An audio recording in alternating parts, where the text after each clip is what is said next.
Je commence ma série d'Halloween avec une petite histoire gentille, mais on sait pas où ça va nous mener.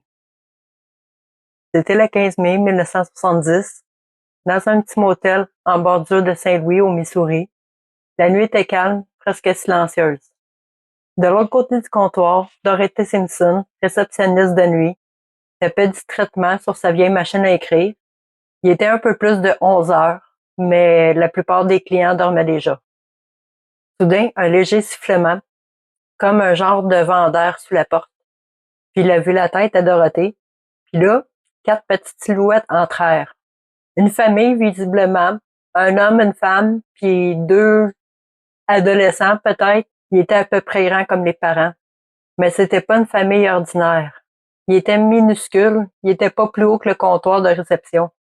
Parfaitement vêtus, comme pour un dîner prestigieux, chose très anormale pour ce motel.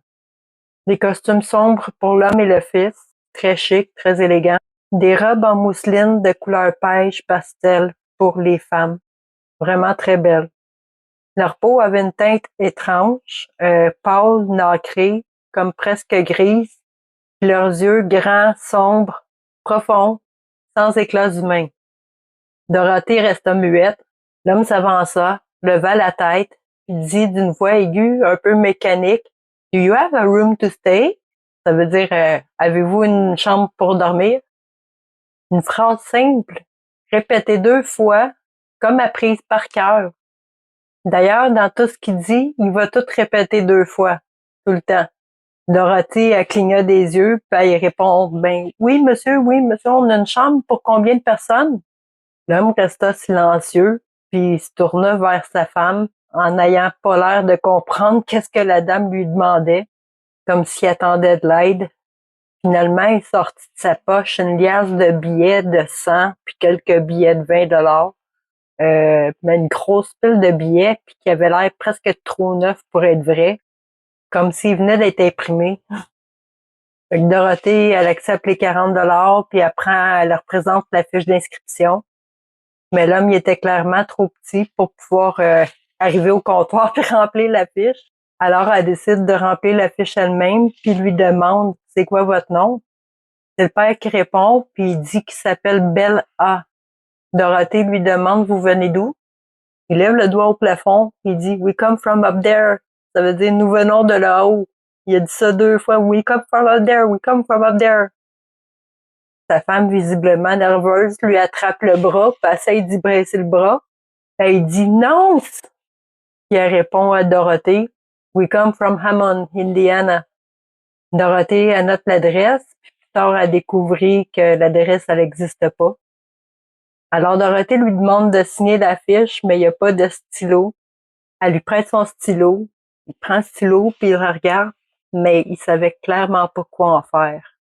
Dorothée, qui était dépassée par la situation, profite que l'homme est en train d'explorer le crayon pour pouvoir le regarder de mieux, de plus proche, pendant que lui essayait de s'approcher de la fiche. Sa femme, qui se rend compte de la consternation de Dorothée, elle fait diversion en demandant s'il y a un restaurant dans le motel. Alors Dorothée y répond, « Il n'y a pas de problème, il y a un resto juste à côté. » Quelques minutes plus tard, la petite famille part pour le restaurant.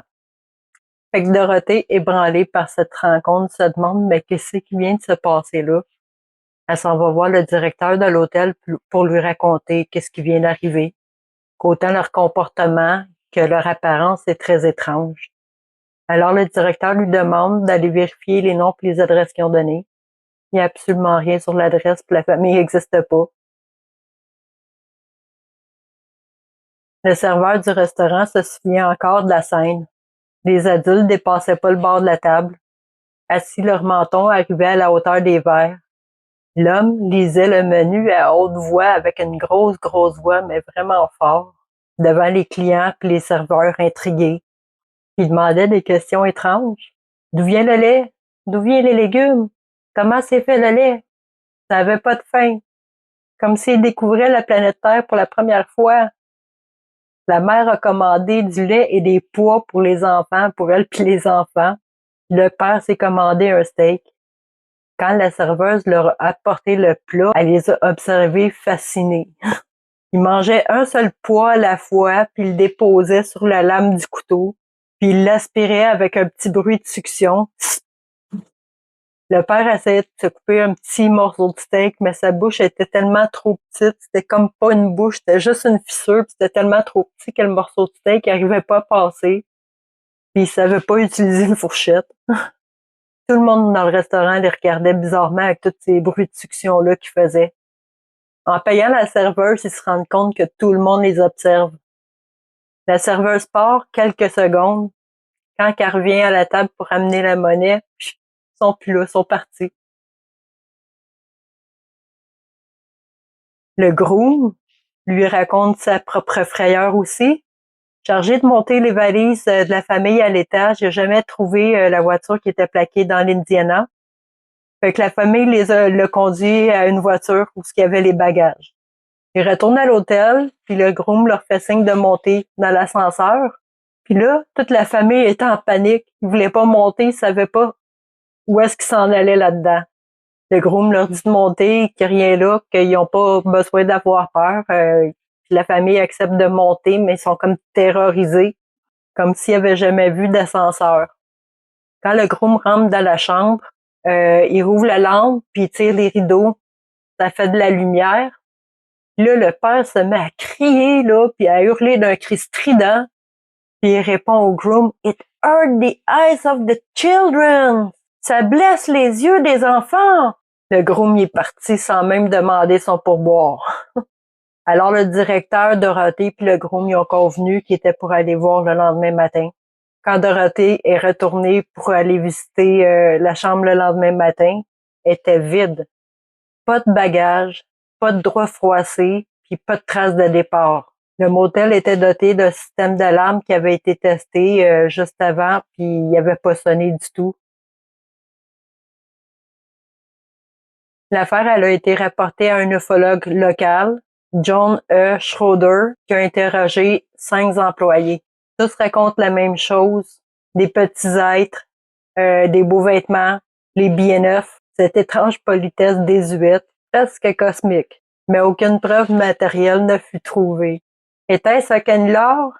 Était-ce une hallucination collective ou une visite discrète d'une famille venue de là-haut, juste pour goûter nos pas et réserver une chambre? Quoi qu'il en soit, cette nuit du 15 mai 1970 reste gravée dans les archives de l'ufologie, comme l'un des cas les plus étranges et les plus drôlement humains.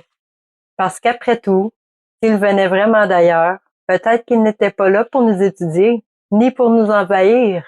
Peut-être qu'ils cherchaient simplement un endroit tranquille où passer la nuit. Alors j'espère que vous avez apprécié ma petite histoire. Je vais essayer de vous faire une ou deux autres vidéos d'autres histoires d'aliens. Alors dites-moi dans les commentaires qu'est-ce que vous en pensez. Si vous pensez que c'est une histoire vraie ou pas. Partagez-moi vos histoires si vous en avez. Puis sur ça, ben on se reparle dans la prochaine vidéo. Je vous remercie beaucoup d'être là. Puis je vous aime fort. Fait qu'à la prochaine, on se revoit bientôt. Bye!